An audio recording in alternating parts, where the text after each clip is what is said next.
ছাত্ৰ-ছাত্ৰীসকল তোমালোকক মোৰ চেনেললৈ স্বাগতম জনাইছোঁ। আজি তোমালোকৰ বাবে মই লৈ আহিছোঁ BA ফাৰ্ষ্ট চেমৰ EVSৰ কেইটামান ইম্পৰ্টেণ্ট কুৱেশ্যন এনচাৰ। আহা আমি ভিডিঅ'টো আৰম্ভ কৰোঁ। 1 নম্বৰ প্ৰশ্নটো হৈছে পৰিৱেশ কাক বোলে? উত্তৰটি হ'ল যিবিলাক ভৌতিক আৰু জৈৱিক কাৰকে জীৱৰ উৎবৰ্তন, বৃদ্ধি আৰু বৰ্ধনত প্ৰভাৱ পেলায় আৰু তাক একেলগে পৰিৱেশ বুলি কোৱা হয়। প্ৰাকৃতিক আৰু সুশৃংখলভাৱে জীৱন চক্ৰ অতিবাহিত কৰাৰ কাৰণে যিবিলাক কাৰক বা উপাদানে চাৰিওফালে আগুৰি থাকে জীৱক প্ৰভাৱান্বিত কৰে তাকেই পৰিৱেশ বুলি কোৱা হয়। 2 নম্বৰ প্ৰশ্নটো হৈছে ইনভাইৰনমেণ্ট শব্দটো ক'ৰ পৰা উৎপত্তি হৈছে? ইনভাইৰনমেণ্ট শব্দটোৰ ইংৰাজী অৰ্থ কি? উত্তৰটি হ'ল ফৰাচী শব্দ ইনভাইৰনৰ পৰা ইংৰাজী ইনভাইৰনমেণ্ট শব্দটো উৎপত্তি হৈছে। ইয়াত ইংৰাজীত ইনভাইৰনমেণ্ট শব্দৰ অৰ্থ হ'ল চাৰাউণ্ড অৰ্থাৎ চৌপাশ। 3 নম্বৰ প্ৰশ্নটো হৈছে পৰিৱেশৰ ভৌতিক উপাদানসমূহ লিখা। উত্তৰটি হ'ল ভৌতিক আৰু ৰাসায়নিক গঠনৰ ওপৰত ভিত্তি কৰি পৰিৱেশক 4টা ভাগত ভাগ কৰা হৈছে। প্ৰথমটো হৈছে বায়ুমণ্ডল, দ্বিতীয়টো হৈছে জলমণ্ডল, তৃতীয়টো হৈছে ভূমণ্ডল আৰু চতুৰ্থটো হৈছে জীৱমণ্ডল। 4 নম্বৰ প্ৰশ্নটো হৈছে বায়ুমণ্ডল কাক বোলে? ইয়াৰ গঠনৰ বিষয়ে লিখা। উত্তৰটি হ'ল পৃথিৱীৰ উপৰিভাগত থকা বায়ুৰ আৱৰণটোক বায়ুমণ্ডল বোলে। এই বায়ুমণ্ডলত প্ৰধানকৈ নাইট্ৰজেন, অক্সিজেন, কাৰ্বন ডাই অক্সাইড, পানী আৰু কিছুমান নিষ্ক্ৰিয় গেছৰ দ্বাৰা গঠিত। তলত এই উপাদানসমূহৰ শতকৰা অৱস্থিতি উল্লেখ কৰা হ'ল। উপাদান নাইট্ৰজেন 78.09, অক্সিজেন 20.94, কাৰ্বন ডাই অক্সাইড 0.3, পানী 1.00, নিষ্ক্ৰিয় গেছ অতি কম পৰিমাণৰ। 5 নম্বৰ প্ৰশ্নটো হৈছে বায়ুমণ্ডলৰ স্তৰ কেইটা আৰু কি কি? বৰ্ণনা কৰা। উত্তৰটি হ'ল বায়ুমণ্ডলৰ তাপৰ তাৰতম্যৰ ওপৰত ভিত্তি কৰি পুনৰ 4টা স্তৰত ভাগ কৰা হৈছে। ট্ৰপোস্ফিয়াৰ, ষ্ট্ৰেটোস্ফিয়াৰ, মেছস্ফিয়াৰ, আয়নস্ফিয়াৰ। বায়ুমণ্ডলৰ ভূপৃষ্ঠৰ লগতে লাগি থকা স্তৰটোক ট্ৰপোস্ফিয়াৰ বোলে। বায়ুমণ্ডলৰ সকলোবোৰ পৰিৱৰ্তন এই স্তৰতে সংঘটিত হয়। ই ভূপৃষ্ঠৰ পৰা 11 কিলোমিটাৰ উচ্চতালৈ বিস্তৃত হৈ থাকে বা ট্ৰপোস্ফিয়াৰৰ ওপৰত থকা স্থিৰ বায়ুমণ্ডলৰ স্তৰটো ষ্ট্ৰেটোস্ফিয়াৰ বোলে আৰু এই স্তৰটো 50 কিলোমিটাৰ উচ্চতালৈ বিস্তৃত হৈ থাকে। এই স্তৰটোত থকা অ'জন অণুবোৰ সূৰ্যৰ অতি বেঙুনীয়া ৰশ্মিক পৃথিৱীলৈ অহাত বাধা দিয়ে। ষ্ট্ৰেটোস্ফিয়াৰৰ ওপৰৰ স্তৰটো মেছস্ফিয়াৰ আৰু ভূপৃষ্ঠৰ পৰা 85 কিলোমিটাৰ লৈ ই বিস্তৃত। এই স্তৰটোৰ উষ্ণতাৰ পৰিমাণ আকৌ নিম্নলৈ আহে। অ'জন গাঢ়তা এই স্তৰত কম হয়। মেছস্ফিয়াৰৰ ওপৰত প্ৰায় 500 কিলোমিটাৰ উচ্চতালৈ আয়নস্ফিয়াৰ বা থাৰ্মস্ফিয়াৰৰ স্তৰ বিস্তৃত। আয়নস্ফিয়াৰৰ স্তৰৰ উচ্চতাৰ বৃদ্ধিৰ লগে লগে উষ্ণতাৰ পৰিমাণো বাঢ়ি যায়। 8 নম্বৰ প্ৰশ্নটো হৈছে 4খন সৰ্বভাৰতীয় NGOৰ নাম লিখা।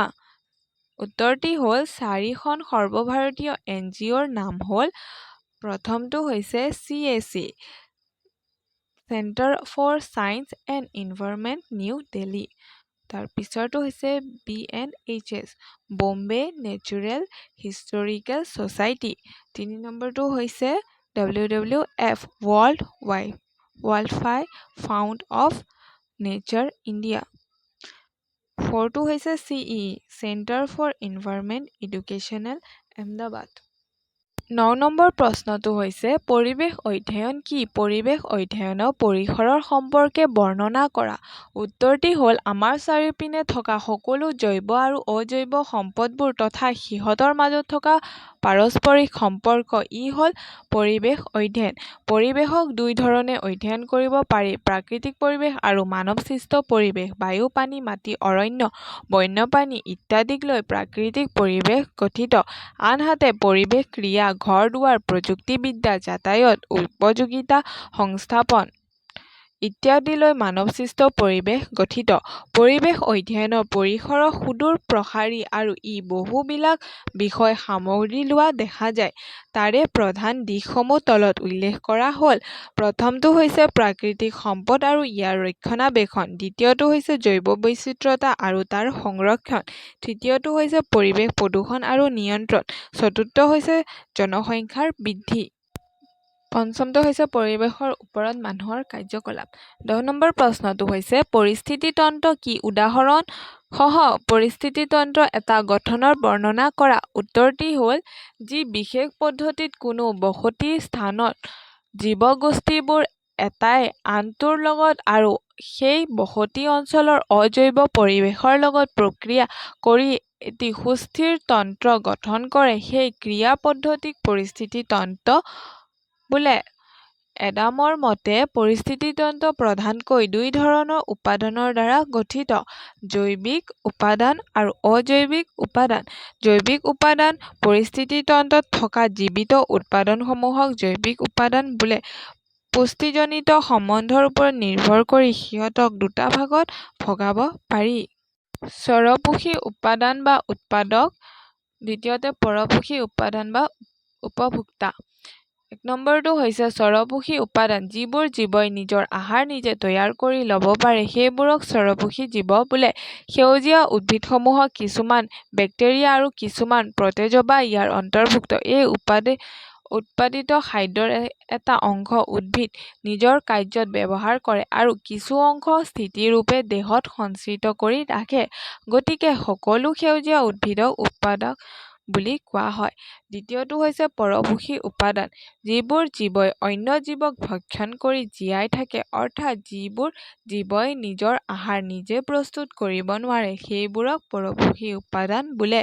এইবোৰ জীৱৰ দেহত ক্লৰ'ফিল বা পত্ৰশৰীৰ নাথাকে আৰু সেয়েহে এইবোৰ জীৱ প্ৰত্যক্ষ বা পৰোক্ষভাৱে স্বৰপোষী জীৱবোৰৰ ওপৰত নাইবা উৎপাদকৰ ওপৰত নিৰ্ভৰশীল। উৎপাদকৰ ওপৰত নিৰ্ভৰশীল হোৱাৰ বাবে এইবোৰক উপভোক্তা বোলে। খাদ্যৰ ওপৰত নিৰ্ভৰ কৰি পৰপোষী উপাদানবোৰক প্ৰধানকৈ দুটা ভাগত বিভক্ত কৰা হয়। প্ৰথমটো হৈছে স্থূল উপভোক্তা, দ্বিতীয়টো হৈছে ক্ষুদ্ৰ উপভোক্তা বা বিয়োজক। কটো স্থূল উপভোক্তা প্ৰাণীসমূহ এই বিভাগৰ অন্তৰ্ভুক্ত যিবোৰ প্ৰত্যক্ষ বা পৰোক্ষভাৱে উৎপাদনৰ ওপৰত নিৰ্ভৰশীল। স্থূল উপভোক্তা তিনি ধৰণৰ। প্ৰাথমিক উপভোক্তা যিবোৰ প্ৰাণীয়ে প্ৰত্যক্ষভাৱে উৎপাদকক খাদ্য হিচাপে গ্ৰহণ কৰে সেইবোৰক প্ৰাথমিক উপভোক্তা বোলে, যেনে কিছুমান মাছ, শহাপহু, হৰিণ, ছাগলী, গৰু, মহ ইত্যাদি। দ্বিতীয় স্তৰৰ উপভোক্তা এইবোৰ প্ৰাণীয়ে প্ৰথম স্তৰৰ উপভোক্তাবোৰক খাদ্য হিচাপে গ্ৰহণ কৰে, অৰ্থাৎ প্ৰাথমিক মাংসভোজী প্ৰাণীবোৰ ইয়াৰ অন্তৰ্ভুক্ত। উদাহৰণস্বৰূপে ভেকুলী, শিয়াল, চিকাৰী চৰাই, কিছুমান মাছ, সাপ ইত্যাদি। তৃতীয় স্তৰৰ উপভোক্তা যিবোৰ প্ৰাণীয়ে দ্বিতীয় স্তৰৰ উপভোক্তাবোৰক খাদ্য হিচাপে গ্ৰহণ কৰে সেইবোৰক তৃতীয় স্তৰৰ উপভোক্তা বোলে। উচ্চ স্তৰৰ মাংসভোজী প্ৰাণীবোৰ এই বিভাগৰ অন্তৰ্ভুক্ত, যেনে বাঘ, সিংহ ইত্যাদি। খাদ্যৰ ওপৰত ভিত্তি কৰি উপভোক্তাবোৰকে চাৰিটা ভাগত বিভক্ত কৰিব পাৰি। প্ৰথমটো হৈছে তৃণভোজী। এই উপভোক্তাবোৰে উদ্ভিদক খাদ্য হিচাপে গ্ৰহণ কৰে। উৎপাদকক প্ৰত্যক্ষভাৱে গ্ৰহণ কৰাৰ বাবে তৃণভোজী প্ৰাণীবোৰ প্ৰাথমিক স্তৰৰ উপভোক্তাৰ অন্তৰ্গত। উদাহৰণস্বৰূপে শহাপহু, পতংগ, মানুহ ইত্যাদি। দ্বিতীয়টো হৈছে মাংসভোজী। ইহঁতে মাংস খাদ্য হিচাপে গ্ৰহণ কৰে। মাংসভোজী উপভোক্তাবোৰে যেতিয়া তৃণভোজীবোৰক আহাৰ হিচাপে গ্ৰহণ কৰে তেতিয়া তাক দ্বিতীয় স্তৰৰ উপভোক্তা বোলে, যেনে ভেকুলী। আকৌ ইহঁতে যেতিয়া আন মাংসভোজীক আহাৰ হিচাপে গ্ৰহণ কৰে তেতিয়া তাক তৃতীয় স্তৰৰ উপভোক্তা বোলে, যেনে সাপ, ডাঙৰ মাছ ইত্যাদি। তৃতীয়টো হৈছে উভভোজী। এই উপভোক্তাবোৰে উদ্ভিদ আৰু মাংস উভয়ে খাদ্য হিচাপে গ্ৰহণ কৰে, যেনে মানুহ, শিয়াল ইত্যাদি। চতুৰ্থতে মৃতভোজী। এই ধৰণৰ উপভোক্তাবোৰে মৃত জীৱ, জীৱিত জীৱ, মল-মূত্ৰ আৰু গেলা-পচা বস্তুবোৰ খাদ্য হিচাপে গ্ৰহণ কৰে। উদাহৰণ কেঁকোৰা, কেঁচু, উই ইত্যাদি। খটো হৈছে ক্ষুদ্ৰ উপভোক্তা বা বিয়োজক। উদ্ভিদ বা প্ৰাণীৰ মৃত্যুৰ পিছত, অৰ্থাৎ উৎপাদক আৰু উপভোক্তাবোৰ মৃত্যুৰ পিছত ইহঁতৰ দেহস্থিৰ জটিল যৌগবোৰ বেক্টেৰিয়া, ভেঁকুৰ নাইবা কিছুমান অণুবীক্ষণীয় এককোষী জীৱই বিয়োজিত কৰি নিজৰ খাদ্য হিচাপে গ্ৰহণ কৰে। ইহঁতক বিয়োজক বোলা হয়। এই খাদ্য গ্ৰহণৰ সময়ত অধিকাংশ বিয়োজিত সৰল পদাৰ্থসমূহ পুনৰ পৰিৱেশলৈ ঘূৰি আহে আৰু তেতিয়া উৎপাদকে তাৰ গ্ৰহণ কৰে, উদাহৰণস্বৰূপে বেক্টেৰিয়া, ভেঁকুৰ ইত্যাদি। ২ নম্বৰটো হৈছে অজৈৱিক উপাদান। অজৈৱিক উপাদানৰ যৌগবোৰ দুই ধৰণৰ, অজৈব আৰু জৈৱ ৰাসায়নিক উপাদান। অজৈব ৰাসায়নিক উপাদানসমূহ হ'ল পানী, carbon dioxide, nitrogen, calcium, phosphate, hydrogen, oxygen ইত্যাদি। প্ৰধান জৈৱ ৰাসায়নিকবোৰ হ'ল প্ৰ'টিন, শৰ্কৰা, লিপিড, এমাইল ইত্যাদি। ইয়াৰ উপৰিও পানীত দ্ৰৱীভূত হৈ থকা প্ৰকাৰৰ ধাতু যেনে লো, তাম, মেগনেছিয়াম, বায়ুমণ্ডলত থকা কাৰ্বন চক্ৰ, নাইট্ৰজেন চক্ৰ, অক্সিজেন চক্ৰ আদিও অজৈৱিক উপাদানৰ অন্তৰ্ভুক্ত। ১১ নম্বৰ প্ৰশ্নটি হৈছে কেইটামান সেউজগৃহ গেছৰ নাম লিখা। উত্তৰটি হ'ল সেউজগৃহ গেছসমূহ হ'ল কাৰ্বন ডাই অক্সাইড, ক্ল'ৰ'ফ্লৰ কাৰ্বন, মিথেন আৰু নাইট্ৰাছ অক্সাইড। ১২ নম্বৰ প্ৰশ্নটো হৈছে সম্পদ কি? উত্তৰটি হ'ল প্ৰকৃতিৰ বুকুৰ পৰা যিবোৰ পদাৰ্থ জীৱন তথা জীৱন ধাৰণৰ বাবে আৱশ্যক সেইবোৰক সম্পদ বোলা। ১৩ নম্বৰ প্ৰশ্নটি হৈছে বহনক্ষম উন্নয়ন কি? উত্তৰটি হ'ল ভৱিষ্যত প্ৰজন্মৰ প্ৰয়োজনীয়তাসমূহ পূৰণৰ সামৰ্থ্য বিস্মৃত নকৰাকৈ বৰ্তমানৰ প্ৰয়োজনীয়তাসমূহ পূৰণ কৰাই হ'ল বহনক্ষম উন্নয়ন। বহনক্ষম উন্নয়নৰ ধাৰণাই বিভিন্ন বিষয় তাত অন্তৰ্ভুক্ত কৰে, যেনে পাৰিপাৰ্শ্বিক বহনক্ষমতা, সামাজিক বহনক্ষমতা, অৰ্থনৈতিক বহনক্ষমতা, সাংস্কৃতিক বহনক্ষমতা ইত্যাদি। বহনক্ষম উন্নয়নৰ দিশসমূহ হ'ল প্ৰথমটো হৈছে ভৱিষ্যত প্ৰজন্মৰ বাবে আমি সম্পদ আৰু পৰিৱেশৰ ওপৰত কুপ্ৰভাৱ যিমান পাৰি সিমান কমাব লাগিব, অৰ্থাৎ আমি আমাৰ ভৱিষ্যত প্ৰজন্মক এক সুৰক্ষিত, স্বাস্থ্যকৰ আৰু সম্পদশালী পৰিৱেশ প্ৰদান কৰিব লাগিব। দ্বিতীয়টো হৈছে উন্নয়ন পদ্ধতিটোৱে জাতিসমূহৰ মাজত সম্পদ ব্যৱধান কমাব বিচাৰিব লাগিব। ৰাষ্ট্ৰসংঘৰ মানৱ উন্নয়ন প্ৰতিবেদনে প্ৰযুক্তিবিদ্যাৰ সুফলসমূহে যাতে এই লক্ষ্যত উপনীত হ'ব পাৰে তালৈ গুৰুত্ব আৰোপ কৰিছিল, অৰ্থাৎ পৃথিৱীৰ দৰিদ্ৰ জনগণৰ প্ৰয়োজনীয়তাখিনি যাতে পূৰণ হয় তালৈ লক্ষ্য ৰাখিব লাগিব। ১৪ নম্বৰ প্ৰশ্নটি হৈছে পৰিস্থিতিতন্ত্ৰৰ শক্তিৰ প্ৰবাহ। উত্তৰটি হ'ল পৰিস্থিতিতন্ত্ৰৰ মাজেৰে অনবৰতে শক্তিৰ প্ৰবাহ চলি থাকে আৰু একমাত্ৰ সেই বাবেই জীৱই পদাৰ্থবোৰ সংসাৰৰ জীয়াই থকাটো সম্ভৱ হৈছে। সৌৰশক্তি পোহৰ ৰশ্মি হিচাপে মহাকাশত সোমায় আৰু ৫০-৬০% বায়ুমণ্ডলৰ দ্বাৰা শোষিত হয়।